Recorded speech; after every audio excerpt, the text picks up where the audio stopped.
আসসালামু আলাইকুম, আপনাদের সবাইকে স্বাগতম। পুতুল মিনি কুকুমে আপনাদের জন্য নিয়ে আসলাম ইলিশ মাছের ঝোড়া।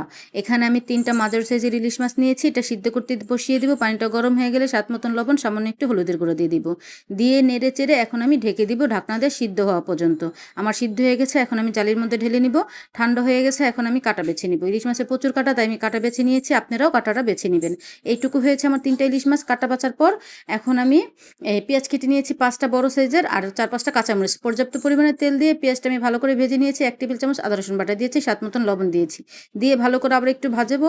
ভাজা শেষ হয়ে গেলে পানি দিব। পানি দিয়ে এখন আমি মশলাগুলো দিয়ে দিব। এখানে 1 টেবিল চামচ হলুদের গুঁড়া দিয়েছি, 3 টেবিল চামচ মরিচের গুঁড়া, 1 টেবিল চামচ ধনিয়ার গুঁড়া, 1 টেবিল চামচ জিরের গুঁড়া দিয়ে আমি মশলাটা ভালো করে কষিয়ে নিব।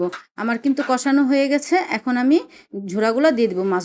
আমি মাছগুলো দিয়ে ভালো করে নেড়ে চেড়ে পানি দিয়ে দিলাম। পানিটা দিয়ে আমি এখন ভালো করে এটা আমার ভাজতে হবে। যত ভালো করে ভাজবেন খেতে কিন্তু ততই মজা। আমি লেবু পাতা দিয়ে দিলাম। আমার কিন্তু প্রায় হয়ে আসতেছে। এখন আমি ভালো করে ভেজে নিব চুলা বাড়িয়ে।